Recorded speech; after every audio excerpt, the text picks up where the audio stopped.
Alors mes chers amis, contrairement à nos cours habituels, cette semaine, on va pas faire dans la réflexion, dans la philosophie de la chose. On va être le plus concret possible. Pourquoi le plus concret possible? On arrive à Yom Kippour. Et puis Yom Kippour, c'est pas ni le moment de réfléchir, ni le moment de comment dire, voilà, de philosopher exactement. On est dans le Tachles, ok? Dans quelques heures, Akadosh Baruch Hu va décider de façon presque définitive, de tout ce qui va se passer lors de l'année qui vient. Tout ce qui s'est passé depuis Rosh Hashanah chez chacun d'entre nous, d'accord, je ne sais pas ce qui vous est arrivé depuis vendredi soir dernier, c'était écrit dans... ça a été écrit pendant Rosh Hashanah. Ok? Pardon? Non, Rosh Hashanah qui vient de passer. Mais on est dans les quelques jours où on peut encore constamment changer les choses. Mais quand on va arriver à Kippour, il n'y a plus de... D'accord? On est dans la signature. Ok? Vous avez déjà signé dans votre vie? Pardon? J'ai dit presque. D'accord? Mais ne me cassez pas le travail. C'est vrai qu'après, puis même toute l'année, on peut changer les choses. Quelqu'un qui fait teshuva dans l'année, rien avec Akadosh Baruch Hu, rien n'est jamais définitif à 100%. Mais il est clair que c'est pas la peine de compter sur un recours qui sera encore plus compliqué si on peut sortir tout positif le jour de Kippour. Ok? Alors le jour de Kippour, c'est pas que je veux faire un cours de halakha, mais on va passer par la halakha quelques minutes. Le jour de Kippour, qu'est-ce qui se passe? On fait quoi à Kippour? À part prier, on fait quoi? Non, ça c'est ce qu'on fait pas. D'accord? C'est à part prier, on fait rien. Non, quand je dis prier, c'est prier pour faire teshuva, évidemment. Mais on fait rien à Kippour. On n'a pas le droit de manger, on n'a pas le droit de boire, on n'a pas le droit de porter des chaussures en cuir, on n'a pas le droit de se laver, on n'a même pas le droit de se laver la figure. Donc, quand vous dites ça à des gens qui ne sont pas habitués, ils vous disent quoi? On n'a pas le droit. Ok? C'est comme Tisha B'Av. On n'a pas le droit d'avoir de relations conjugales. Ok? On a le droit de rien faire. Si vous enlevez tout ce que je viens de vous dire, il ne reste rien. Maintenant, on peut, je ne sais pas, peut-être que vous pouvez me dire, ah non, mais il n'y a pas marqué qu'on n'a pas le droit de lire le journal ou de faire, d'aller se promener. Ok? C'est vrai.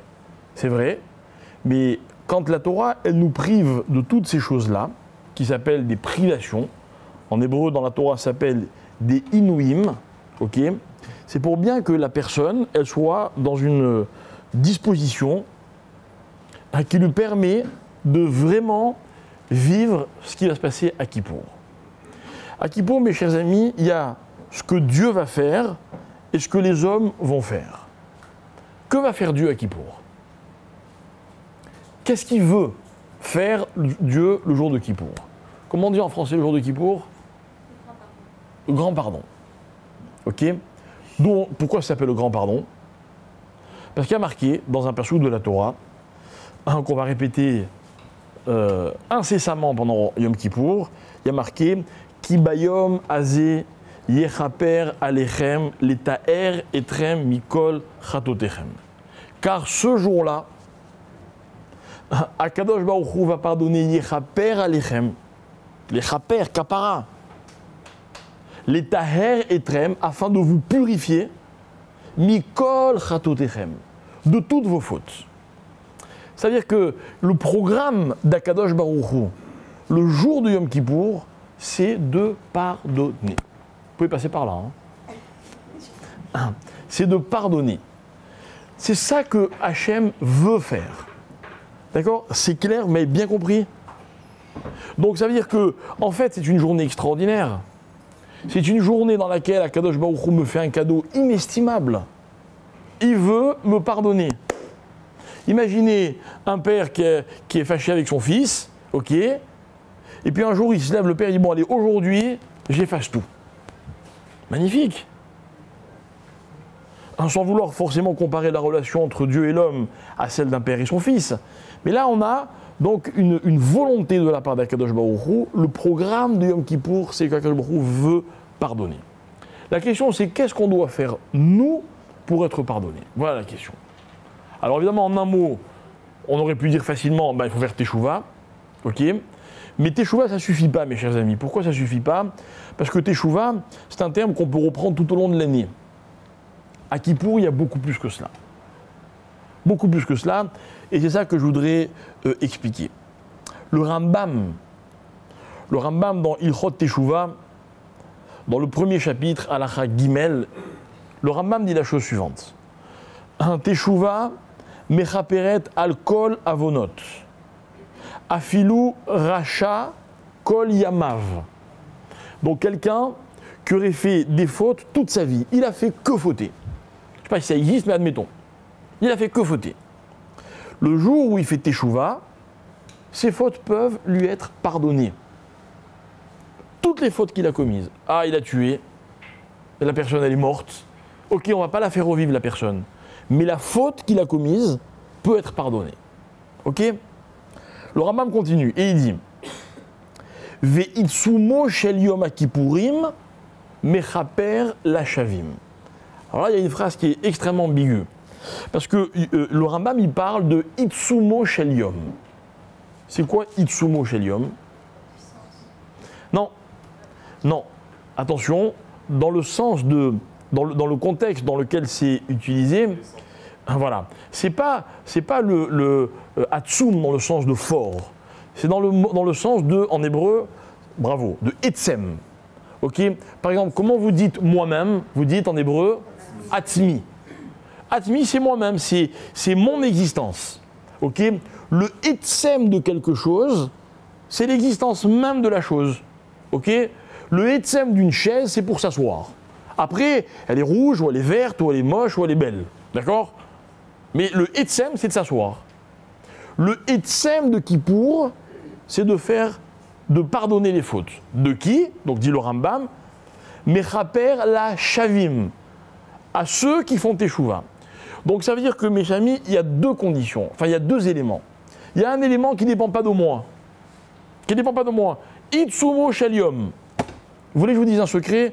Attention, d'abord ça reste entre nous, et deuxièmement, ne l'utilisez pas mal, ce que je vais vous dire. Hein. Il y a des gens qui font pas Teshuvah à Kippour, ok, qui font de Kippour un jour normal, et malgré tout, Akadosh Baruch Hu, il efface leurs fautes. Vous saviez ça? Incroyable. Même s'ils ne demandent pas pardon. Incroyable. Itsumo shel yom. Mais le Rambam, et c'est là toute l'ambiguïté, il dit oui, mais attention, le Itsumo shel yom, il n'est garanti que pour ceux qui font Teshuvah. Ça veut dire qu'en fait, si on savait vraiment comment ça fonctionne, il se peut que, même en faisant la grasse matinée, je ne dis pas de transgresser, d'accord, mais en faisant rien pendant Kippour, il se peut que Kippour fonctionnerait quand même. Je ne sais pas. En tout cas, ce concept existe. Et ce serait corroboré par le verset qui dit Ki bayom azeh yechaper alechem. Il n'y a pas marqué que si tu fais Teshuvah, je te pardonne. Il y a marqué ce jour-là, Kadosh Baruch Hu pardonne, sans condition. Très bien. Mais le Rambam dit non, attention, soyons prudents. Soyons prudents. Parce qu'on est sûr de l'effet de Kippour que pour ceux qui font Teshuvah.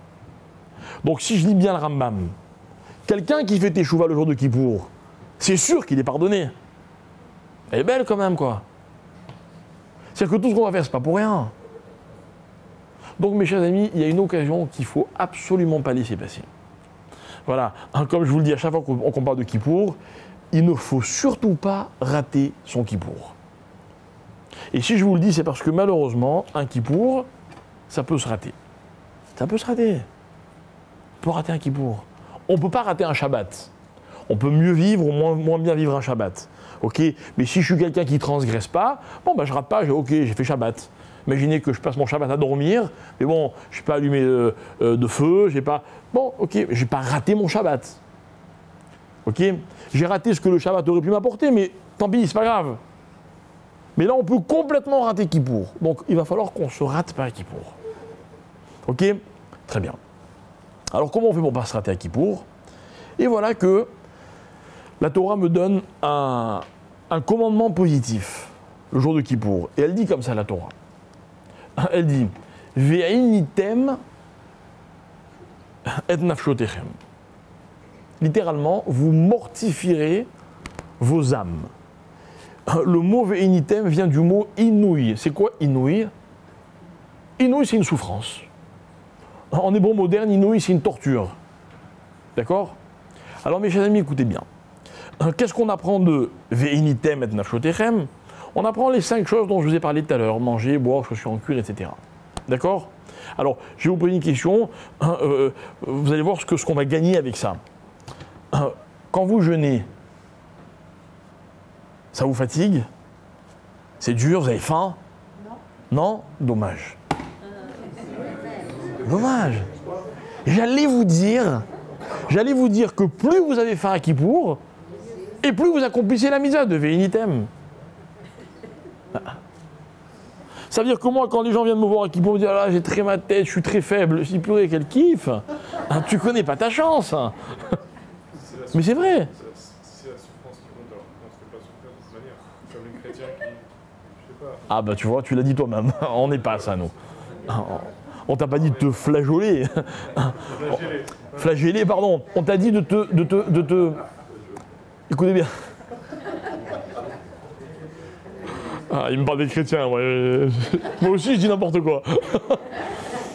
On t'a pas dit de te faire souffrir, ok? Il n'y a pas marqué Venitem, Inouï, c'est pas Tsara. Bon bref, ce que je veux dire c'est que les Ramim ils ont expliqué ce mot avec ces 5 choses-là. Tu vas voir quelle est la source, je vais tout vous dire, ok? Par rapport à cette question, on voit la différence parce que c'est pas l'initem bouffen, c'est l'item nachotérem. Donc ceux qui se flagellent comme Oui, mais quand tu manges pas, c'est pas ton âme qui souffre, c'est ton corps. Mais ceux qui se flagellent et jusqu'à se faire saigner, c'est pas leur âme c'est d'abord le corps qui en pâtit. Peut-être. Peut-être. C'est vraiment au bout d'un moment. Peut-être. Mais moi, quand j'ai soif, c'est physique. Moi, j'ai physiquement soif, quoi, tu vois. C'est écrit aussi que Dieu n'a. C'est pas ça qui. C'est pas ça quoi? La souffrance. Oui, mais là, on a un problème parce qu'il y a marqué Ve'initem et nafshotechem. Que ce jour-là, on doit, oui, se priver. Indéniablement. Ah, alors voilà, donc voilà. On va jouer avec les mots, exactement, c'est ce que j'ai répondu. On va jouer un peu avec les mots. Donc les Ramim, ils vont donner une explication, donc ils vont aller au fond de l'étymologie du mot, au bout de l'étymologie, en disant ah, Ve'initem, ce sont ces 5 choses. Pourquoi ces 5-là et pas une 6e qui serait, je sais pas moi. Ils ont décidé que c'est ces 5 choses-là. D'accord? Encore une fois, on va voir pourquoi. Mais moi, ce que je voulais que vous reteniez, c'est quoi? C'est que, en fait, plus ces 5 choses-là sont pénibles, ok, et plus j'accomplis la mitzvah. Petit exemple technique, hein, c'est pas une halakha ce que je vous dis, hein, faites ce que vous voulez, mais c'est matière à réflexion. Vous savez, aujourd'hui, on vend dans le commerce ce qu'on appelle le tsomkal. Vous connaissez ces petits comprimés bourrés de vitamines ou de je sais pas quoi? Ok, ça aide. Moi, il m'arrive souvent de les prendre. Ok. Donc, par exemple, quand je vais jeûner à Tisha B'Av, il n'y a pas marqué que je dois souffrir, il y a marqué que je ne dois pas manger. Donc, pourquoi ne pas m'aider à jeûner? À Kippour, le problème n'est pas le même. À Kippour, est-ce que ça correspond à l'esprit de Kippour de se dire tiens, je vais me faciliter le jeûne? Je ne sais pas, c'est pas interdit d'après la halakha. Hein. Non, c'est pas interdit d'après la halakha, on a droit. C'est comme bien manger avant. Ok, mais là, tu as autre chose, c'est qu'il y a une halakha qui te dit que le jour d'avant, il faut manger un maximum. Ok? Peut-être que sans ça, tu aurais eu raison.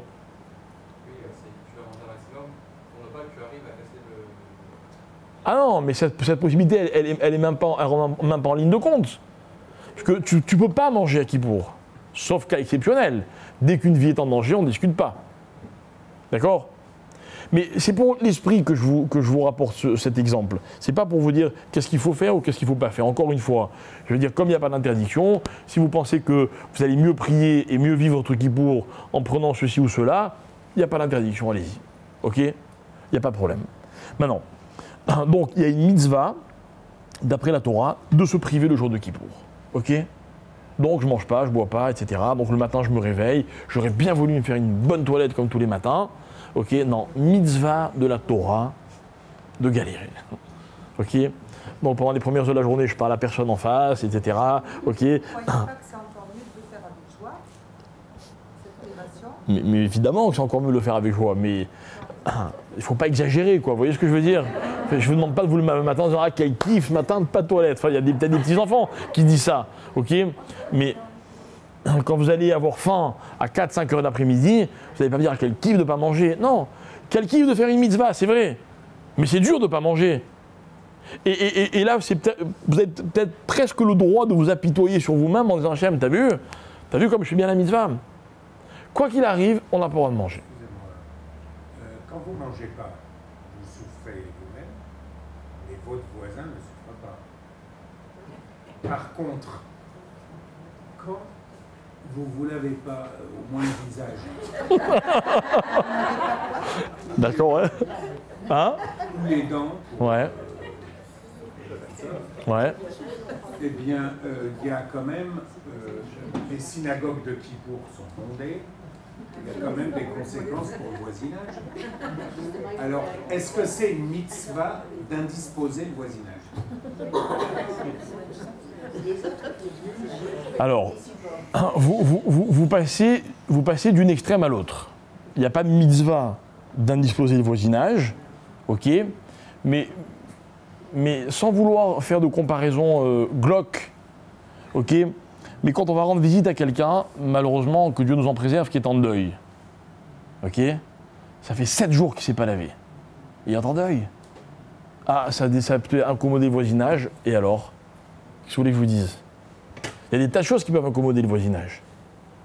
Ok, si près de la synagogue, il y a des voisins qui habitent et qui disent ah non, moi le chauffard, ça me dérange. On ne sonne pas le chauffard? Non, mais d'accord, mais c'est-à-dire qu'il y a une limite à ce que je dois prendre en compte. Maintenant, il est évident, cher monsieur, et vous avez absolument raison de le signaler, chacun doit savoir, ok, que c'est pas le jour où. Enfin, il faut faire attention ce jour-là, quoi, vous voyez. Déodorant, on n'a pas droit non plus. Non. Avec des clous de girofle. Comment? Donc voilà. Dans les synagogues, il y a des clous de girofle qui se baladent sur des coins. Ok. Quand vous priez, c'est pas peine de faire HM, d'accord? Vous faites comme ça, c'est mieux. Non, mais c'est vrai, on va s'arranger pour pas indisposer le voisinage. Vous avez raison. Mais ça ne m'autorise pas, vous voyez, à ne pas respecter ce que la halakha me dit. Ok? Mais encore une fois, je vais vous dire quelque chose. Et justement, si vous me posez cette question, c'est que vous êtes concerné par ce que je vais dire. Si pour vous, c'est désagréable de ne pas être agréable aux autres, ça fait partie de votre inouïe. Vous avez compris? Voilà, c'est vrai que c'est un jour où moi qui aime plaire aux autres, sentir bon, etc., ben ce jour-là, je reste dans mon coin, je me fais le plus petit possible parce que je ne suis pas agréable, moins agréable. Ok? Voilà. Maintenant, si malgré tout, quelqu'un est un petit peu. Il y a un petit désagrément, bon, bah, c'est Kippour, il faut qu'il comprenne que c'est Kippour. C'est Kippour. D'accord? Mais je vais vous donner un petit exemple, puisqu'on en parle, j'en profite, je triche un peu, mais il y a d'autres désagréments à Kippour qui sont beaucoup plus pénibles. Ok? Et ça dérange moins les gens, et c'est bien dommage. C'est que par exemple, dans une synagogue, vous avez des gens qui sont assis à côté. Ok, et puis qui vont discuter, et ça va déranger celui qui prie. Ok, voilà, ça, c'est indisposer les autres, ça me choque beaucoup plus. Ok, je m'excuse d'ailleurs, mais de le dire aussi par exemple par rapport aux enfants. Il y a des gens qui viennent avec leurs enfants à la synagogue, bon, ben, c'est normal qu'on veut prier. Alors on vient prier à la synagogue avec nos enfants, mais du coup, on empêche, on gêne. Moi, quelqu'un me disait le lendemain de Rosh Hashanah, le chauffard sonnait, il y avait un enfant qui faisait l'enfant, quoi, vous voyez ce que je veux dire? Et au lieu de se concentrer sur le chauffard, elle était perturbée. C'est un problème. Donc c'est mieux de rester chez soi avec ses enfants. C'est vraiment une question que je voulais poser. Absolument. Alors, Donc la femme dit mieux qu'elle reste. Moi j'ai 2 enfants en bas âge. absolument. Reste à la maison. S'il n'y a pas de solution et que vos enfants... Exactement. Exactement. Mais moi, je vais vous dire, je viens d'une famille nombreuse, ok, et je fais partie des premiers. Ma mère, elle n'est jamais venue à la synagogue. Ou alors elle s'arrangeait. Vous voyez, elle demandait à une de mes sœurs de venir 1 heure garder les enfants, elle profitait une petite heure, ou elle s'arrangeait entre plusieurs copines, ou elle trouvait des solutions. Mais il faut quand même aller à la synagogue prier.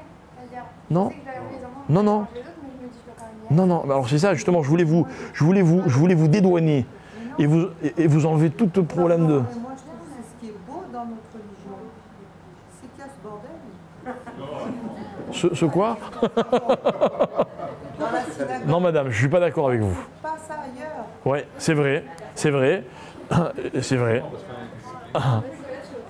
madame. On est tolérant, justement. On est tolérant, c'est pour ça qu'en général, il n'y a pas marqué à l'entrée des synagogues interdit aux enfants, ok, mais madame, vous prenez, enfin pas vous, mais la maman qui vient avec ses enfants, ok, qui risque de déranger la prière, prend sur elle une énorme responsabilité. Oui, mais le prier. Voilà, l'angoisse, bravo, si je vous ai angoissé, je suis content. C'est une énorme responsabilité. Et moi, je vais vous dire quelque chose, tous les ans, enfin, j'ai pas fait équipe avec mon père depuis peut-être 20 ans, ok. Et si Dieu veut, cette année, ce sera le cas, d'accord. Je me rappelle quand j'étais enfant, mon père, tous les ans, il fait un discours avant la Neila, et tous les ans, il racontait la même histoire. Je ne sais plus s'il le fait encore aujourd'hui, mais cette histoire, je l'attendais tous les ans. Et il disait, voilà, je ne sais plus quel rave, c'est un grand rave connu, on va dire, quelqu'un du genre le Chafetz Chaim ou je ne sais pas quoi. Un jour, il devait faire la prière de Neila dans une certaine synagogue, et on l'attend. Et on l'attend, il ne vient pas. Puis au moment où il arrive, très tard, il a retardé toute la communauté. Alors on lui dit, mais où vous étiez? Il dit, où j'étais? Je suis venu, j'étais en route pour venir à la synagogue, et puis tout d'un coup, j'ai entendu un enfant pleurer. Alors je suis allé voir ce qui se passait dans cette maison, et puis j'ai trouvé un enfant tout seul. Donc j'ai gardé l'enfant. Alors on lui dit, il dit, mais c'est pas grave, je pouvais pas laisser l'enfant pleurer et rester tout seul. C'était plus important que de prier. Vous comprenez ce que je veux dire? C'est que dans la vie, il faut savoir quelles sont les priorités. Quelles sont les priorités? Alors oui, c'est vrai que certains vont vous faire croire que le mari ou l'homme, il a le beau rôle, parce que lui, il peut aller à la synagogue. Ok, c'est vrai. Mais pour le mari, c'est une obligation. Croyez-moi, il y a des matins où j'aimerais bien échanger. Non, mais c'est vrai. C'est vrai. Maintenant, dans la vie, on n'échange pas. Et quand on comprend qu'on a des devoirs, un devoir, c'est un devoir. Alors, dans la vie d'une maman, il y a des années, ça n'a pas duré toute la vie, il y a quelques années, ok, où les enfants sont une priorité. Une priorité. Moi, je vais vous dire quelque chose. Dans notre association, on a des gens qui sont salariés chez nous, ou bien qui sont boursiers, etc. Puis des fois, ils vous disent, j'ai pas pu venir, mon enfant était malade. Vous avez quelque chose à dire? Qu'on le laisse? Ou alors qu'on l'amène au travail? Non, c'est pas possible. L'enfant est une priorité. Donc ça, c'est pour vous répondre à vos questions. Ok. Premièrement, il y a la responsabilité de déranger les autres. Ok. Et deuxièmement, c'est pas grave. C'est pas grave. Regardez, je vous donne un exemple. Quelqu'un qui est faible à cause du jeûne. Et puis, il a un dilemme. Soit il jeûne, mais il reste allongé toute la journée. Ok. Soit il mange et il va à la synagogue. Qu'est-ce qu'il doit faire? Le jeûne va passer avant la prière. C'est tout. Il faut juste savoir comment les choses doivent... quelles sont les priorités par rapport à quoi. Il y a une hiérarchie dans les mitzvot. Tout est marqué noir sur blanc. C'est pas grave de ne pas pouvoir venir prier parce qu'il y a un enfant. Imaginez une femme qui est enceinte, d'accord, et elle ne peut pas aller à la synagogue. À cause de qui elle ne va pas à la synagogue? À cause d'un enfant qui n'est même pas encore né. Ça pose un problème à quelqu'un? Non, c'est normal. Quand un enfant est né, Calva Homer, à plus forte raison.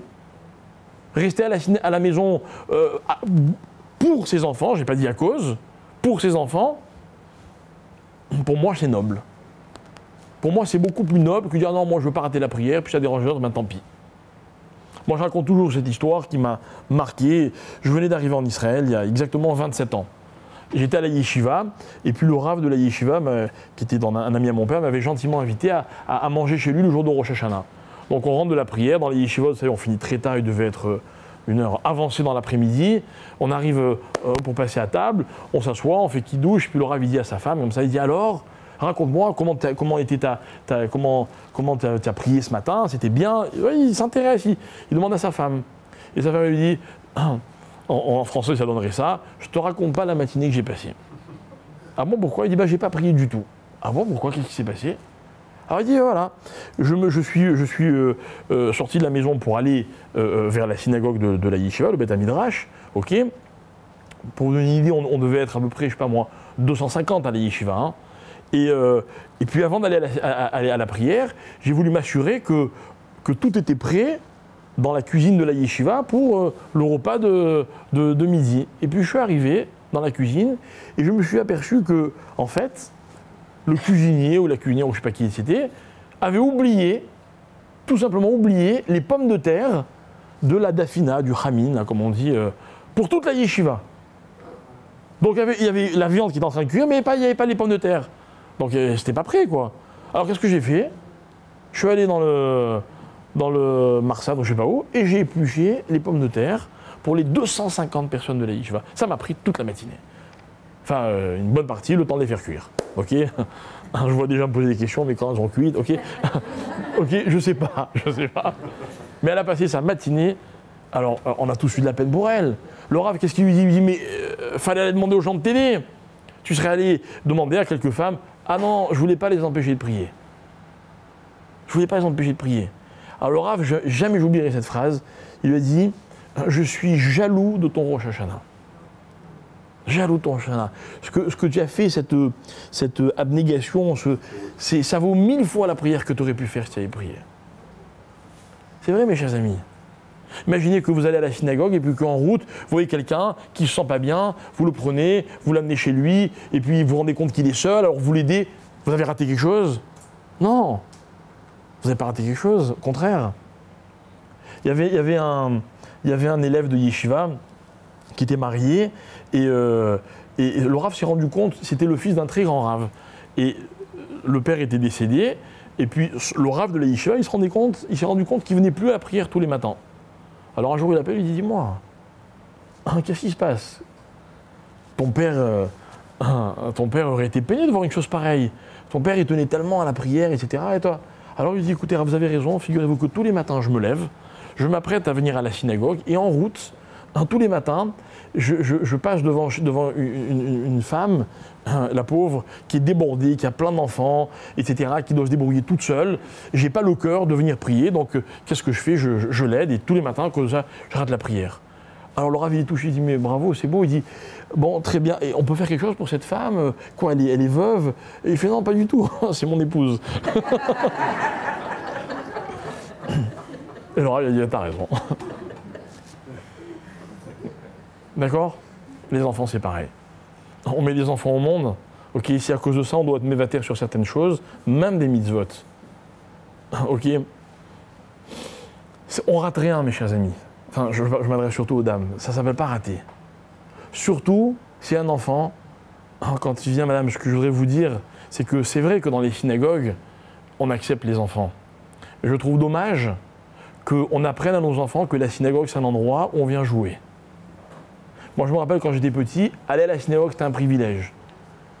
Combien j'ai pleuré, j'ai supplié mes parents d'aller à la synagogue. Je me rappellerai toujours. Alors, de temps en temps, ils me laissaient aller.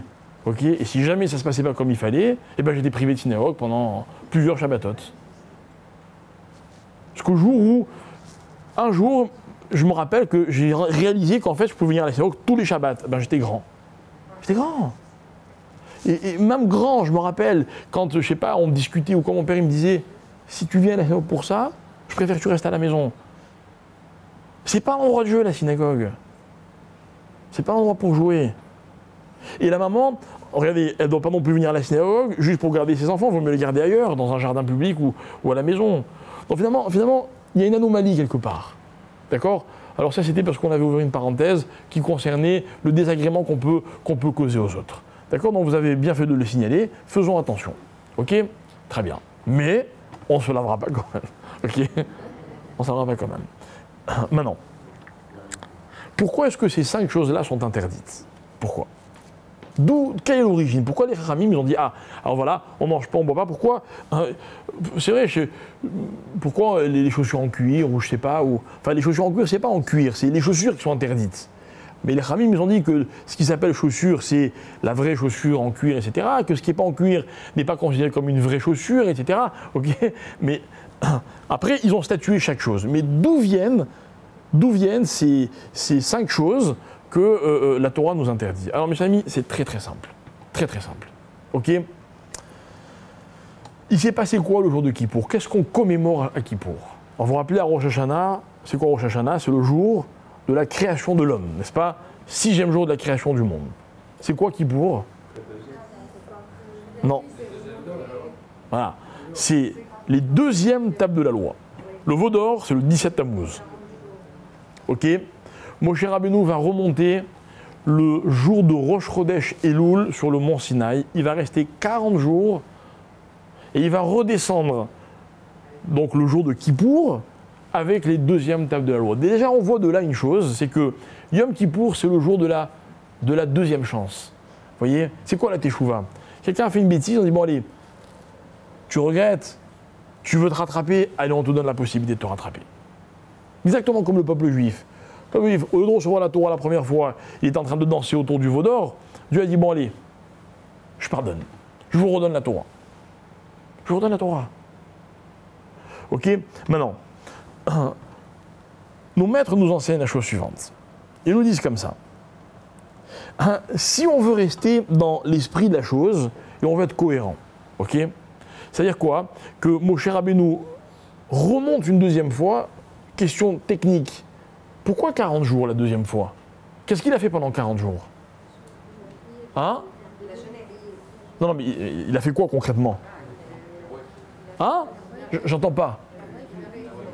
Non, il a réétudié, voilà, bravo. Il a réappris la Torah. Alors je vous pose une question, mais pourquoi la première fois il n'avait pas apprise?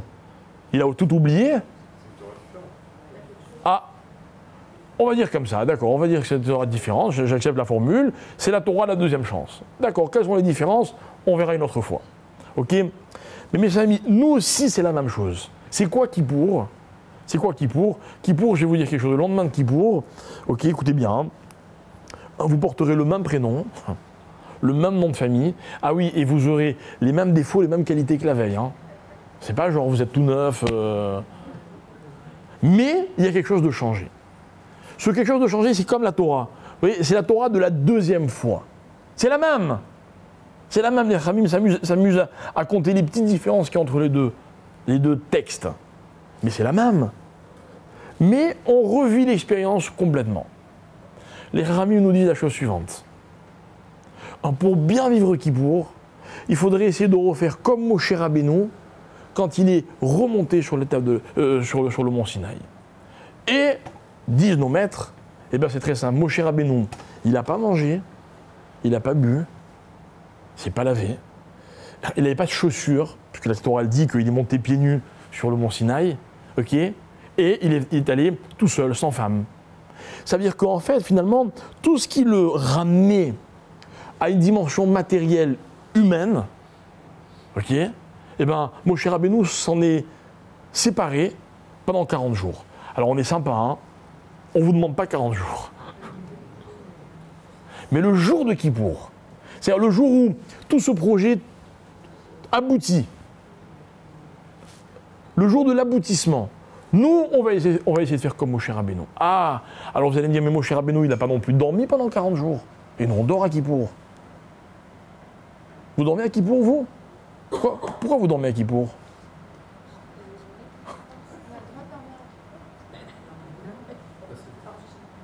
Pas marqué que c'est interdit. Alors écoutez bien mes chers amis, moi je connais des gens qui ne dorment pas à Kippour. Moi je connais des gens qui font Kippour debout, sans dormir et sans parler. Ouais. Moi je connais des gens comme ça. J'en connais pas beaucoup. Hein. Je connais beaucoup de gens qui restent debout toute la journée, mais debout 25 heures, il n'y en a pas beaucoup. Mais ça existe. Hein? Non, ça je connais pas. Peut-être. 12 heures, il y en a beaucoup. 25 heures. 25 heures, ça existe. Maintenant, la Torah ne nous le demande pas pourquoi. Parce qu'il ne faut pas exagérer, quoi. Vous voyez ce que je veux dire? Il faut demander aux gens ce qu'ils sont capables de faire. Vous savez, il y a autre chose qu'on ne nous demande pas, qu'on pourrait nous demander. Hein. C'est que, dites-moi, quand on habite en Chutz La'aretz, ok, le Yom Tov, il dure combien de jours? 1 jour ou 2 jours? 2 jours. Pourquoi? Pourquoi? Parce qu'à l'époque, il y avait un décalage d'informations qui prenait du temps à passer. Donc, dans le doute, on faisait 2 jours. Ok? Pourquoi on ne fait pas 2 jours à Kippour? Normalement, logiquement, il n'y a aucune raison de ne pas faire 2 jours à Kippour. Au contraire, s'il y a bien un jour où on devrait faire, enfin, il devrait faire 2 jours, c'est à Kippour. Ah là là, si c'était ça à la sourdoute, je ne dis pas, hein, enfin, ça n'existe plus, mais. Hein? Non, Purim, c'est pas des Horaïta. Hein? Quoi, c'est 3 jours? Trop dur, ça serait... Voilà, exactement. La seule raison, c'est que c'est les Chachamim qui ont institué les 2 jours de Yom Tov. Ok, ils se sont dit non, Kippour, on ne peut pas instituer, c'est trop dur. Mais sachez une chose, j'en connais pas, hein. J'en connais pas, mais j'ai lu des noms de grands Chachamim qui faisaient 2 jours de Kippour. Ratsouf, ça veut dire sans s'interrompre. Commencer comme nous vendredi soir, ok, et ils finissaient dimanche soir. Ah bah non, ah bah non, Kippour, faut être cohérent. 2 jours de Kippour. Ça existe. Ça existe. Un jour, on était avec mon père, on était chez Rabbi David Abou Khatsira. Il nous parlait de son père.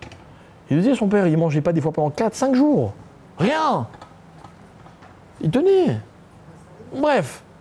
C'est-à-dire que la Torah, elle ne donne pas, on ne fait pas une takana chez En Atzibur Yachol Amotba. On n'institue pas quelque chose que les gens ne sont pas capables de tenir. Donc, on n'a pas demandé de faire 2 jours, on n'a pas demandé de ne pas dormir, mais rappelez-vous que dans l'absolu, ce serait logique de le faire. D'accord? Très bien. Maintenant, on a pris de Moshe Rabbeinu tout ce que humainement on était capable de faire. Donc, mes chers amis, voilà. Le jour de Kippour, on va essayer de penser qu'on est un peu comme Moshe Rabbeinu devant Dieu, en train de recevoir la Torah, au moins un jour, le dernier, le jour de Yom Kippour. Mais ça va impliquer une réflexion que je vais vous demander d'avoir avec moi pour bien comprendre l'esprit de la chose. Ok? L'esprit de la chose. Dites-moi, Moshe Rabbeinu, quoi, il ne mange pas pendant 40 jours. On peut vivre sans manger pendant 40 jours? On peut pas vivre. Non, il boit, les gens. Ah ouais, mais Moshe Rabbeinu, il n'y avait ni eau ni sel. Il n'y avait pas d'eau, il n'y avait pas de sel. C'est impossible. Il a dormi pendant 40 jours, il n'a pas dormi, il n'y avait pas d'oreiller là-haut. Il avait la protection de la Ah, alors d'accord, alors pourquoi vous me comparez à lui? Regarde, tu sais quoi, toi aussi ne mange pas, ne bois pas. Bon, quel rapport? Lui, il était devant le trône de Dieu. Mais mes amis, c'est pas ça l'explication. C'est pas pour ça qu'il n'a pas mangé. Je vais vous dire pourquoi il n'a pas mangé. Après, ça explique comment ça se fait que techniquement il a pu tenir, vous avez raison. Mais pourquoi Moshe Rabbeinu n'a pas mangé? Il n'a pas eu, il aurait pu prendre le temps, il serait resté 42 jours.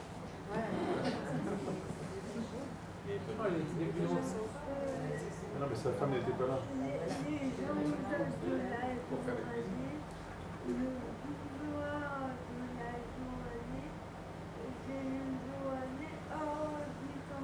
Mais 40 jours? Ok, un jour je veux bien.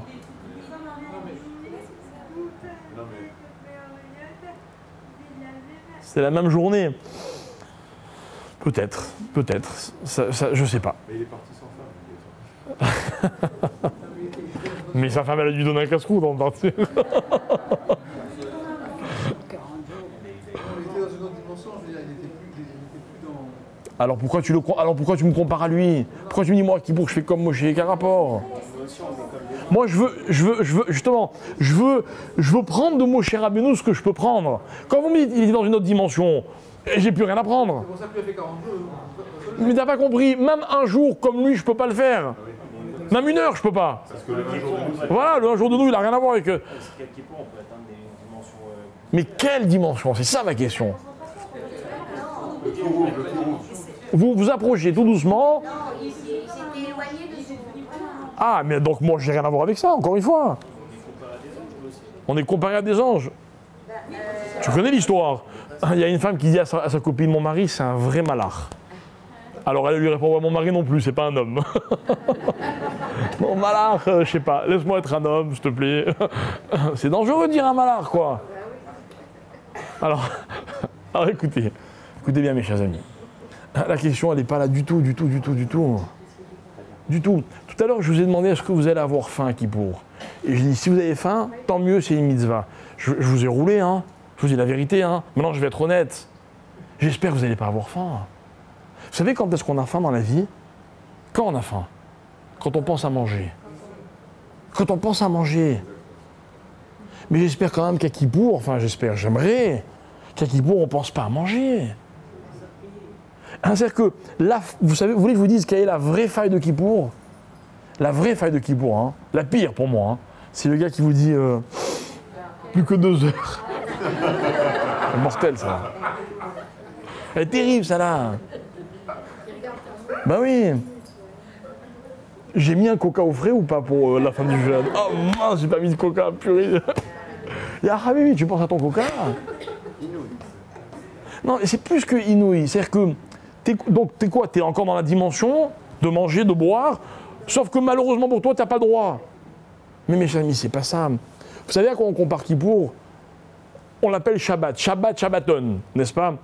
Shabbat, il y a un tas de choses qu'on n'a pas le droit de faire, n'est-ce pas? La Gemara, rappelez-vous ce qu'elle dit. La Gemara, elle dit comme ça. Le jour de Shabbat, il y a marqué dans le Passouk, Shechet Yamim Tease Melacha. En 6 jours, je crois qu'on en a parlé il n'y a pas longtemps, en 6 jours, ton travail sera fait. Et le 7e, tu te reposeras. Vous savez, dans la vie, mes chers amis, comment on se repose? Je vais vous dire comment on se repose. On ne se repose pas quand on laisse tout ce qu'on a à faire en plan, et on dit, bon allez, pendant 2 heures, je m'en fous, je vais me reposer. C'est pas du repos, ça. Pas du repos. C'est ce que c'est le vrai repos? C'est quand on a fini de faire ce qu'on avait à faire, et qu'on dit, bon allez, maintenant, je peux aller me reposer. Ça, c'est du repos.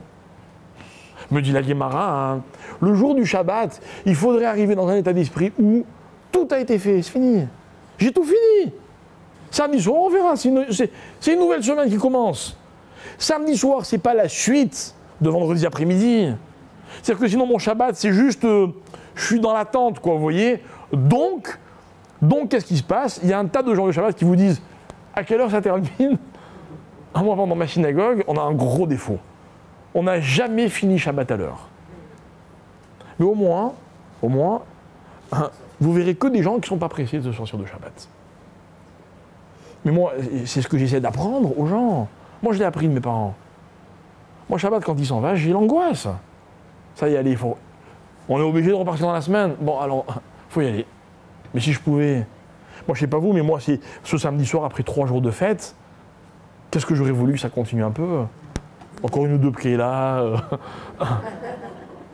Alors c'est vrai que c'est fatigant 3 jours, mais dans l'absolu, regardez, on était en dehors du temps, en dehors de tous nos soucis. On était dans une autre dimension. Mais non, il a fallu revenir sur terre. Voilà ce que c'est Shabbat. Ainsi, disent nos Haramim, voilà ce que devrait être Kippour.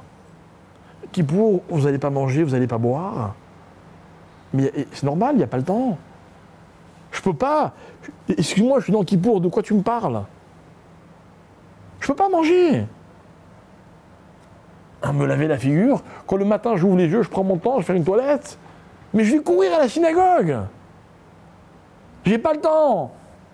Vous comprenez que c'est pas un problème de timing. C'est un problème de. Normalement, je suis pas à ça. Moshe Rabbeinu, mes chers amis. Ok, on va expliquer qu'il a tenu parce qu'il était dans le ciel avec Dieu, d'accord. Mais je peux vous garantir une chose. C'est que Moshe Rabbeinu, quand il est monté dans le ciel, il ne s'est pas dit, bon, comment ça va se passer? Je ne vais pas manger pendant 40 jours. Ok, je vais tenir. Mais est-ce que je vais avoir faim ou je ne vais pas avoir faim? C'est pas poser la question. C'est pas poser la question. Il y a des moments dans la vie, mes amis, où je connais plein de gens, hein, ça nous arrive à tous. On saute des repas, on est très occupés. Et bien Kippour, c'est pareil, on ne sait pas comment mange pas, on saute des repas. On n'a pas le temps. Alors je sais que humainement parlant, on ne peut pas s'empêcher de se remonter le moral de temps en temps en disant bon, Jaja Marchouilla, vous connaissez? Ok, il y a des petits plats, non, vous ne connaissez pas? Bon bref. La poule farcie. On l'attend tous à la fin de Kippour. Ok? Mais on va essayer de pas y penser. Ouais, je t'expliquerai. On va essayer de pas y penser. Parce qu'on est au-dessus de ça. Voilà ce que c'est que Kippour. Voilà en quoi on est comparé à Moshe Rabbeinu, mes chers amis. Alors on ne peut pas nous le demander pendant 40 jours, mais au moins pendant 25 heures. Et en fait, mes chers amis, c'est quoi l'histoire de Moshe Rabbeinu? Alors maintenant, j'explique en quelques phrases. Moshe Rabbeinu, il monte sur le mont Sinaï la première fois, il redescend. Vous savez pourquoi il est redescendu? Parce que Hachem lui dit, descends vite, ton peuple, qui shichet amecha dans la paracha de Kitissa, ton peuple s'est fourvoyé. Alors Moshe, il descend, et tout le monde se demande, mais pourquoi il a pris la Torah? Pourquoi il a pris la Torah? Il savait qu'ils n'étaient pas prêts à la recevoir, il avait qu'à la laisser là-haut. Non, il a pris la Torah pour la briser. Voilà pourquoi il a pris la Torah. Pour dire aux Juifs, ah, c'est ça que vous faites, et bien voilà ce que je fais de la Torah. Et il a cassé la Torah. Il a jeté la Torah dans le passage qui dit. C'est pas... Écoute bien le raisonnement. L'histoire, c'est la suivante, c'est que il a voulu montrer au peuple juif qu'à cause de leur comportement, la Torah, elle était brisée. C'est-à-dire quoi, elle était brisée? C'est quoi la Torah, mes chers amis? Évidemment, on peut l'expliquer, cette question, elle ne veut rien dire.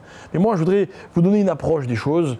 Et cette approche, j'espère qu'elle va vous accompagner vraiment pendant tout Kippour. Mes amis, le but de la Torah, c'est de créer un lien entre l'homme et son Créateur. Entre l'homme et Dieu. Entre l'homme et Dieu. Je ne sais pas si comme moi, la kippa que vous mettez sur la tête, messieurs, elle est lourde à porter. Elle ne vous gêne pas des fois? Non? Bon, vous êtes peut-être des tzadikim. Moi, des fois, si je pouvais... Mais je ne peux pas. Je ne peux pas parce que si je l'enlève, si je l'enlevais, je me sentirais détaché de quelque chose. J'ai besoin de ce kécher. Je ne fais pas plaisir à Dieu. C'est à moi que je fais plaisir. J'ai besoin. Moi, quand je me mets à table, franchement, c'est peut-être un automatisme, je ne sais pas, mais je ne me vois pas manger sans faire la bracha, quoi. Sans me demander, bon, c'est cachère ou c'est pas cachère. Je ne me vois pas commencer une journée sans faire ma prière, même mes téphilines. J'ai besoin de ce contact. Toute ma vie d'homme juif, elle est réglée pour que le contact entre Dieu et moi, il soit continu. Mais le problème, c'est que le contact, dans la vie en général, le lien, le kécher, c'est jamais quelque chose d'établi. Un couple se marie, bon ben c'est bon, ils sont mariés quoi. C'est un problème réglé? Jamais. Jamais. Il y en a toujours un qui va dire à l'autre, je te sens pas. Vous voyez, il y a des gens qui se plaignent qu'ils sentent trop, mais il y en a qui disent je te sens pas. C'est vrai. Et en fait, pour qu'un kécher existe, il faut en permanence l'alimenter. Permanence alimenter. Avec Dieu, c'est la même chose. Alors moi, je voudrais que vous compreniez une chose. C'est que Moshe Rabbeinu, pendant 40 jours, il crée un lien avec Dieu qu'on a même du mal à imaginer. Mais on ne va pas essayer d'imaginer ce que Moshe a vécu. On va essayer de se mettre à notre place. Vous savez comment moi je résume la journée de Kippour? La journée de Kippour, voilà comment moi je la résume. C'est une journée avec un kécher exceptionnel entre Dieu et l'homme. Je suis certain que chacun d'entre vous, ici ou ailleurs, on a tous notre kécher avec Dieu. On a tous, on entretient chacun sa relation avec Dieu. Et personne ne peut dire à l'autre, moi je suis plus proche de Dieu que toi. Personne. Éloignez-vous des gens qui vous disent, ça c'est un kécher et ça c'est pas un kécher. Mais bon, là n'est pas le débat. Mais le jour de Kippour, le kécher est exceptionnel. Pourquoi il est exceptionnel? Je vous avais dit un jour, on en avait parlé dans ce cours, on avait expliqué que dans le couple, il y a des moments magiques. Vous savez, toute la vie ne peut pas être magique, c'est pas possible. Ok? Mais il y a des moments magiques. Ces moments magiques de la vie, ils nous servent, nous aident aux autres moments, ceux qui ne sont pas magiques. Vous savez ce que c'est un moment magique dans un couple? Comme d'ailleurs dans n'importe quelle relation, mais on est dans la plus forte des relations. Le moment magique, c'est quand un couple, il est seul au monde. Il n'y a que eux. Il n'y a que lui pour elle et elle pour lui. Comment on y arrive? Une autre fois. Une autre fois. Juste pour vous donner le kivun, c'est ce qu'on appelle dans la Torah l'intimité conjugale. C'est-à-dire c'est un moment dans lequel il n'y a rien d'autre. Alors même là-dedans, la Torah elle a donné des règles, des conseils, pour expliquer comment on extrait tout le reste. Parce que sinon le kécher, il ne peut pas être un kécher à 100%, c'est pas possible. Pas possible. Imaginez, moi je suis en vacances avec mes enfants, mais j'ai mon téléphone qui sonne toutes les 5 minutes. Bah, je ne suis pas avec mes enfants, quoi. Pas avec mes enfants. Moi, je sais pas, moi, on m'a toujours appris, enfin, en tout cas, moi, c'est ce que j'ai d'apprendre à mes enfants. Ok, on a des téléphones, chacun il a sa vie, il n'y a pas de problème. Mais il y a des moments, ok, où le téléphone est interdit. Bon, mes enfants, ils savent que quand on est à table, il n'y a pas de téléphone, quoi. Moi, si mon téléphone il sonne chez mes parents, j'ai pas 3 ans, hein. Je me fais gronder, quoi. Tu veux téléphoner, va ailleurs. On est en train de manger, on est tous entre nous, on discute. C'est quoi cette intrusion? Ah, mes amis, il n'y a pas de kécher quand il n'y a pas d'intimité, c'est pas possible. Et l'intimité, c'est savoir extraire le reste. Alors, il faut comprendre une chose, c'est que pour alimenter le kécher, qu'on a le lien avec Akadosh Baruch Hu, on est obligé, au moins une fois dans l'année, d'extraire tout le reste. Tout le reste. Alors je mange pas, je bois pas. Parce que ça, c'est comme des, comment dire, des choses qui, bref, le mot m'échappe, ça va me distraire. Des interférences. Ça va me distraire. Alors maintenant, pour revenir à l'exemple des enfants, ok, le plus simple pour avoir un kécher avec Akadosh Baruch Hu, c'est quoi? C'est d'aller dans une synagogue, d'ouvrir un lieu de prière, et puis là, le kécher, il est facile, il est magnifique. Et moi, je voudrais que vous compreniez une chose. C'est que dans la vie, on ne peut pas toujours être là où on voudrait être et faire ce qu'on a envie de faire. On ne peut pas toujours. Il y a des moments dans la vie, des années, où on ne peut pas prier comme on aimerait prier. D'accord? Vous avez des gens qui sont dans des hôpitaux, vous avez des gens qui sont ici ou là, peu importe. Vous avez des mamans qui s'occupent de leurs enfants. Vous avez toutes sortes de situations. Ah, mais ce qui m'empêche de prendre mon livre de prière, est-ce que c'est une interférence entre Dieu et moi? Est-ce que c'est quelque chose qui empêche le kécher que j'ai avec Akadosh Baruch Hu? Si la réponse est non, alors je suis dans mon kippour complètement. Même si je ne suis pas assis dans une synagogue. Mais attention, dans n'importe quel autre cas, ma place, c'est dans une synagogue avec un livre de prière. Et voilà ce qu'on va faire toute la journée, mes chers amis. On va se rapprocher d'Akadosh Baruch Hu. On va lui dire à Dieu, tu sais quoi, toi tu veux me pardonner? Ben, je vais te donner une bonne raison de le faire. À part toi et moi, il n'y a rien au monde. Voilà ce que c'est que Kippour. C'est pas beau? C'est pas une belle journée Kippour? Il n'y a rien qui compte. Shabbat, c'est sympa Shabbat, mais on pense beaucoup à nous Shabbat. On veut tel plat et pas celui-là. Et puis si la bourre est un peu plus fraîche, c'est encore mieux. Vous savez pas ce que c'est? On pense à nous. Mais à Kippour, on ne pense pas à nous, mes chers amis. C'est quoi Inouï? Inouï, c'est pas de se faire souffrir. Inouï, c'est de faire abstraction totale de tout ce qui est confort. Parce que le confort, c'est toujours au détriment d'autre chose. Vous le saviez, ça? Moi, j'ai rien contre le confort, hein. Mais le confort, c'est au détriment d'autre chose. Toujours. Toujours. Quand vous parlez à quelqu'un, et qu'il est assis en face de vous, et que tout d'un coup, il vous dit « je suis mal assis », quelque part, il n'est pas complètement avec vous, parce qu'il est mal assis, et qu'il veut changer de chaise.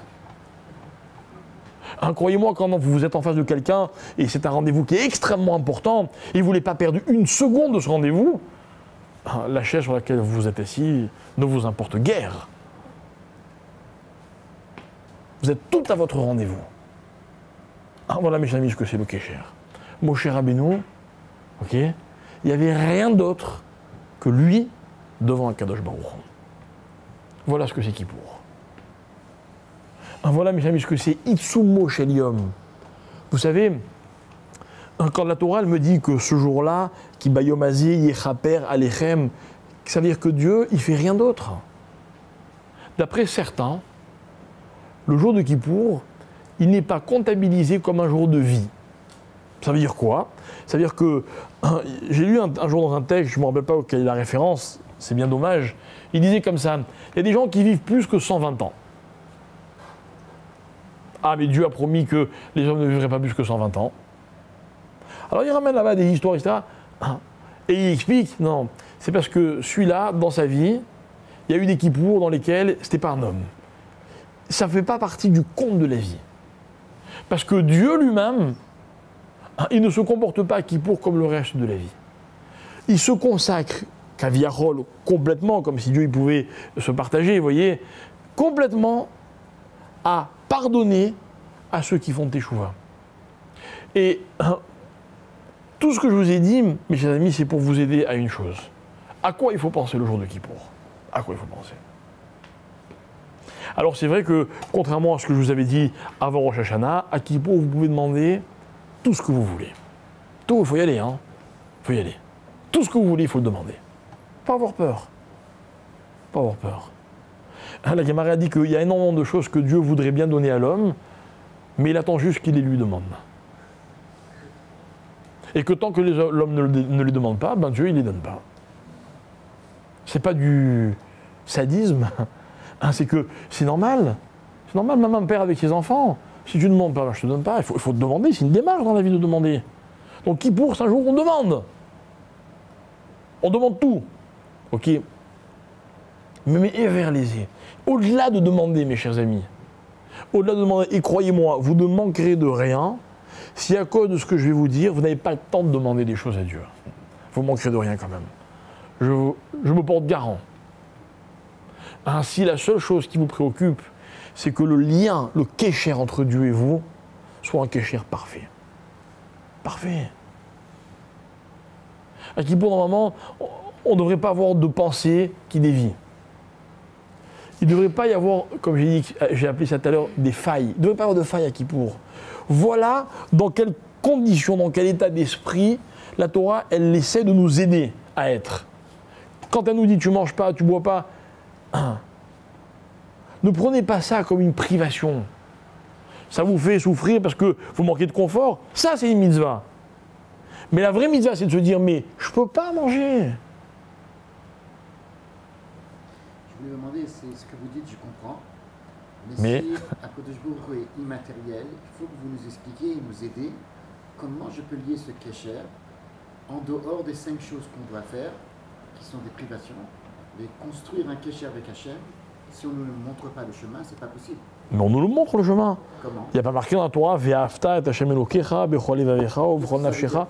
Yom Kippour, ça veut dire. Ça veut dire, par exemple, que quand vous allez demander à Kadosh Baruch Hu votre parnassa, la santé pour celui-ci, je vous demande juste de penser aussi à ce que vous avez, c'est vrai qu'il y a des choses qu'on voudrait avoir, mais il y a aussi tellement de choses que Dieu nous a fait cadeau. Voilà, par exemple. Voilà. Pensez aussi à toutes les fois qui sont innombrables dans une année où on n'a pas été à la hauteur de toutes les gentillesses de Dieu. J'ai lu un article sur Internet qui m'a fait de la peine, mais d'ailleurs je me suis arrêté au titre parce que ça m'a fait trop de peine. Quelqu'un qui disait « Moi je ne jeûne pas, parce que j'attends d'abord que Dieu me demande pardon. » Je comprends, c'est vrai, le monde est tellement, la vie est tellement dure. Ça pour moi c'est quelqu'un, vous avez des gens qui sont concentrés que sur ce qui ne va pas. Ok? Et qui oublient tout ce qui va. En ce moment, j'essaye d'aider un couple qui est dans une détresse terrible. Une détresse terrible, c'est un couple normal, comme tous les couples, ok? Mais il y a eu des choses graves qui se sont passées, et malheureusement, le mari, qui est quelqu'un de vraiment de très très bien, etc., un monsieur qui a fait des études, qui a un très beau métier, etc., il a été très violent avec sa femme. Une fois, 2 fois, 3 fois. Un beau jour, sa femme elle a craqué, elle a appelé la police. Donc le type, il s'est retrouvé dans un processus que Dieu nous en préserve. D'accord? Maintenant, vous arrivez dans une situation où les choses sont dramatiques, ok? Mais il y a toujours une explication. Toujours. Alors il me dit, oui, oui, j'ai levé la main, mais voilà ce qui m'a poussé à... Je ne suis pas juge, hein. Je ne suis pas juge. J'entends tout. J'entends tout. Ça, c'est vrai. Et ça aussi, c'est vrai. Et la femme qui vous dit oui, mais ça ne justifie pas que c'est vrai aussi. Tout est vrai. Tout est vrai. Le seul problème, mes chers amis, c'est sur quoi on se concentre. Sur quoi on se concentre? Vous savez, il y a des moments dans la vie où on peut devenir violent parce qu'on oublie tout le reste. Et on vous dit, mais attends une seconde, n'oublie pas tout le reste. N'oublie pas tout le reste. Il y a des moments dans la vie où on est désespéré et on oublie tout le reste, tout ce qui va bien. Alors voilà concrètement ce que c'est un kécher avec un Kadosh Baruch Hu. Il y a des fois dans la vie où on en veut à nos parents parce qu'ils n'ont pas dit ceci, ils n'ont pas fait cela. Attends, mais t'as oublié tout ce qu'ils ont fait, tout ce qu'ils ont dit? Oui, j'ai oublié, c'est vrai, j'ai oublié. Alors je leur en veux. Mais c'est ça qui détériore les rapports, mes chers amis. Donc moi, quand vous me posez cette question, je vous réponds très simplement. Très simplement. Quand vous prenez la Hamida et que vous dites « Hachem, donne-moi l'intelligence », je ne suis pas complètement idiot, bah, merci Hachem. Donne-moi la santé, je ne suis pas complètement malade, merci Hachem. Donne-moi de quoi manger, donne-moi la parnassa, j'aimerais être riche. Je ne suis pas pauvre. Bah, merci Hachem. Et finalement, sur chaque demande, il y a lieu de renforcer notre kécher avec Akadosh Baruch Hu. Et c'est là où c'est intéressant, mes chers amis. C'est que dans une journée dans laquelle on est en manque et on passe notre temps à demander à Hachem, ce qui n'a rien de négatif ou de péjoratif. Hein. Moi-même, je dis demander à Hachem. C'est là qu'on va se servir de ça pour réaliser tout ce qu'on a réellement. Alors oui, c'est vrai, je ne suis pas riche. Moi, j'ai la femme d'un ami à moi qui un jour m'a impressionné par sa sagesse. Son gosse, il rentre de l'école, 15 ans, ok, ils habitent à Neuilly, grâce à Dieu, c'est des gens très aisés. Il rentre à la maison, il dit à sa mère, maman, pourquoi on n'est pas riche? Alors il dit, ça veut dire quoi riche? Voilà, je suis là, son père, il a ceci, et sa mère, machin, et nous on n'a pas ça, on n'a pas ça. Alors la mère, elle a eu une présence d'esprit incroyable. Elle a dit, oui, t'as raison mon fils, on n'est pas riche, c'est la vie, qu'est-ce que je te dise, c'est vrai, tu as raison, c'est dommage. Ok. Et puis elle lui dit plus rien. Le lendemain, le gosse il part à l'école, elle rentre dans sa chambre, elle lui enlève l'ordinateur, le iPad, tout, elle enlève tout. Le gosse il rentre de l'école, salut maman, il rentre dans sa chambre, il rentre en courant, maman, qu'est-ce qui s'est passé? Elle dit, bah, on a dû vendre. Tout ce que tu avais, on a dû le vendre. Donc le gosse, il a compris tout de suite. Elle a mis 1 mois à lui rendre ses affaires. 1 mois, mais quelle force! Mais le gosse, il ne posera plus jamais la question. C'est vrai. Il n'y a que le malade qui sait ce que c'est être en bonne santé. Terrible. Alors nous, on va pas besoin, si Dieu veut, on va pas avoir besoin de tout ça.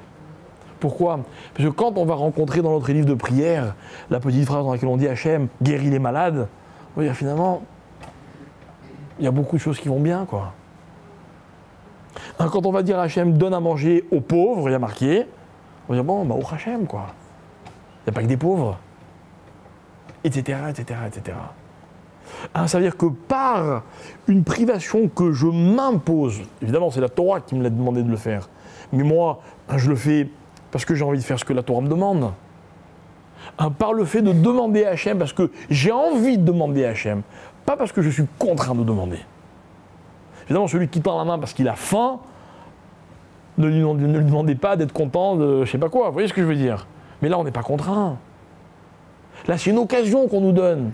Eh bien, inversement, c'est là ça va nous permettre de réaliser que c'est vrai qu'on aimerait que des choses soient peut-être plus faciles, il n'y a pas de problème. On aura de le demander. On aura de le demander. Demander par exemple d'être multimilliardaire pour faire plein de mitzvot. Pourquoi pas? J'ai pas de problème avec ça. On a le droit. Demander d'être toujours en bonne santé, par exemple, pour pouvoir, messieurs, aller tous les matins à la synagogue de votre vie, et mesdames, aller aider tout le monde. Vous voyez ce que je veux dire? Il n'y a pas de problème. Mais en même temps, dans la même phrase, réalisons de tout ce qui va, quoi. Pareil, quand je demande pardon à Dieu, je suis le premier à vous dire qu'à Kippour, vous faire teshuva. Mais moi, je vais vous dire quelque chose, mes amis, je vais vous donner un petit tuyau. Un petit tuyau. Vous savez quelle est la bonne raison que vous pouvez évoquer pour que Hachem pardonne vos fautes? C'est de lui montrer qu'au fond, grâce aux mitzvot que vous faites, et tout le monde fait du bien, ok, vous démontrez à Hachem que celui que vous êtes, c'est pas celui qui veut faire que les bêtises qu'on a commises l'année passée. Qu'au fond, le terrain, il n'est pas mauvais, quoi. Vous voyez, c'est le même argument à l'envers. Ok, j'ai fait des fois, je te demande pardon. Je ne suis pas un fauteur. C'est vrai, j'ai commis des erreurs, des fois j'étais léger. J'ai été irrespectueux, j'avoue. Mais au fond, un enfant normal, il respecte ses parents, puis un jour, il leur manque de respect. Bon, ok, ça ne fait pas de lui un irrespectueux. Un jour, j'ai croisé quelqu'un qui m'a raconté une très belle anecdote. C'était un monsieur qui n'était pas du tout pratiquant. Ok ? Et il nous raconte que le lendemain ou quelques jours après Kippour, il était avec son fils, un petit garçon, et il rencontre un ami. Son ami lui dit « Dis-moi, toi, tu fais Kippour ?» Ou j'étais où avant ou après Kippour? Alors il lui répond, il fait « Non, moi je fais pas Kippour. » Bon, ok. Alors son fils, il lui dit « Papa, pourquoi tu dis qu'on fait pas Kippour ?» Alors il dit bah, parce que, je sais pas, admettons, on mange, on prend la voiture. Il fait non, c'est vrai qu'on fait ça aussi, mais on fait aussi un peu Kippour. Il y a quelques heures dans la journée où on va à la synagogue, pendant ces heures-là on ne mange pas, on ne prend pas la voiture. Ah oui, c'est vrai, t'as raison. On fait aussi Kippour. Et voilà, mes chers amis, la vie c'est ça. La vie c'est qu'on est aussi et aussi. Je ne dis pas que c'est bien. Je dis pas que c'est bien. De la même manière que ainsi j'ai de quoi manger, mais je galère aussi. J'aimerais avoir de quoi manger et ne jamais galérer, vous voyez. Ben Dieu, c'est la même chose. Il aimerait qu'on soit des bons juifs, mais que des bons juifs. Vous voyez, c'est un petit peu cette espèce de discussion qu'on va avoir avec lui pendant Kippour. Alors mes amis, j'espère que je vous ai donné de la matière à réflexion. Vous voyez, c'était pas très... On n'a pas fait un cours avec des tonnes de références, etc. Mais ce qui m'importe, c'est pas ça. Ce qui m'importe, c'est qu'on arrive à Kippour avec un état d'esprit. L'état d'esprit, mes chers amis, c'est le kécher. Je vous donne un exemple. Vous arrivez à la synagogue, vous n'êtes pas installé comme vous auriez voulu. Pourquoi lui, il est près du masgan et moi non? Pourquoi je suis assis à côté de cette personne? Mes chers amis. Mes chers amis, dans tout ce qui m'entoure, il y a toujours une possibilité unique de me rapprocher de Dieu. Unique. Moi, je me rappelle une année... j'ai commencé Kippour avec une énorme contrariété. J'avais, je sais pas, une vingtaine d'années. Une énorme contrariété. Vraiment, ça m'avait fait très très mal. Et j'ai commencé Kippour, entre guillemets, mal, vous voyez. Et puis, le soir de Kippour, pendant la prière du soir, la première avant, vous voyez, au début de Kippour, je me suis rendu compte que finalement, cette contrariété, eh ben, elle m'a aidé à m'épancher et finalement à me rapprocher encore plus d'Akadosh Baruch Hu. Et j'ai passé un des meilleurs Kippour de ma vie. Et du coup, la contrariété, elle n'existait plus à la fin de Kippour. Au contraire, elle s'est transformée en quelque chose de positif. Vous voyez, c'est ça la vie. Alors, je vais essayer de connaître quelqu'un, peut-être que cette personne, elle a besoin de moi. Je ne sais pas pourquoi. Alors, elle est peut-être désagréable, ou je suis en plein milieu d'une rangée, c'est pénible, à chaque fois il faut machin. J'aurais bien aimé être. Ouais, c'est vrai. C'est vrai. Il faut bien qu'il y en ait qui soit ici là. Hein. Ah ben moi, donc il y a quelque chose ici dans cette place qui fait que, quoi, je sais pas, on n'a pas toujours les solutions, ce serait trop facile. Vous voyez? Mais c'est ça l'état d'esprit, mes chers amis. Dans cette journée, il y a une seule chose qui compte. Comment je me sers de tout pour me rapprocher d'Akadosh Baruch Hu. J'ai faim, ça me rapproche de Dieu. Et puis à un moment où j'ai plus faim, je suis en pleine forme, je prie mieux, ça aussi ça me rapproche de Dieu. Et puis une heure après, de nouveau, je suis épuisé. Vous voyez? C'est un petit peu ce contraste que j'ai constamment voulu ramener pour vous montrer qu'on se sert de tout, que ce qui compte à Kippour, mes chers amis, c'est qu'on se rapproche de Dieu. C'est tout ce qui compte. Qu'on soit dans une synagogue, en train de garder des enfants, ou en train de s'occuper d'un malade, ou malheureusement, Dieu nous en préserve, le malade lui-même qui ne peut pas venir prier, peu importe, peu importe. C'est une chance unique le jour de Kippour, il y en a un seul dans l'année. Un seul dans l'année. Kippour passe très vite, mes chers amis. Vous savez qu'à Kippour, il y a un seul Arvit, un seul Shacharit, un seul Moussa. C'est-à-dire que chaque mot que je rate, il est raté. Jusqu'à l'année prochaine. À chaque minute qui passe, le 11h45 de Kippour, c'est le seul de Kippour. Je l'ai raté. Enfin, il est passé en tout cas. Vous voyez, quand on voit les choses sous cet angle, du coup, au contraire, quoi, Kippour, il ne faut pas rater. Moi, j'adore raconter cette histoire qui m'est arrivée un jour. Et une histoire qui aurait pu me démoraliser. Mon Rav, il m'a réussi à me... J'avais, je sais pas, 15-16 ans, j'étais à la yeshiva en France. Juste avant Neila, j'avais passé un kippour de folie. Vraiment, je me rappelle, c'était une très belle année de prière, etc. Juste avant Kippour, je sors, avant Neila, pardon. Vous voyez, donc on est dans l'excitation, c'est la fin, etc. Je sors pour aller aux toilettes. Je sors des toilettes. Machinalement, qu'est-ce que je fais? Tac, j'éteins la lumière. Et là, je me dis, oh, tac, je rallume la lumière. Je vais voir mon Rav, je lui dis, ah, regardez ce qui m'est arrivé, etc. Qu'est-ce qu'il me dit? Il me dit, mais t'as de la chance, il te reste Neila. Je dis, ah ouais, c'est vrai, il me reste Neila. Vous voyez? Peut-être que mon Neila n'aurait pas été le même. Voilà comment il faut voir les choses. Alors, je vous souhaite, Bézat Hachem, que l'année soit bonne. Vous savez, on dit Shana Tova, franchement, après on rajoute, Metuka, tout ce que vous voulez. Mais donc, quand on dit Tova, on a tout dit. C'est-à-dire pas une année bonne, une année de bien. Une année de bien. Une année dans laquelle tout ce qui va se passer, c'est du bien. Alors évidemment, que Akadosh Baruch Hu, il assouvisse tous nos désirs, qu'il nous comble, nous donne tout ce dont on a vraiment besoin. Ok? Et que cette année, elle soit sous le signe du rapprochement de chacun d'entre nous avec Akadosh Baruch Hu. Vous savez, je vais vous dire quelque chose. C'est nous qui nous rapprochons ou qui nous éloignons de lui. Lui, il reste le même. C'est incroyable. Imaginez un ami que j'ai vexé une fois, 2 fois, 3 fois, 10 fois, et ça reste le même ami. Ça n'existe pas.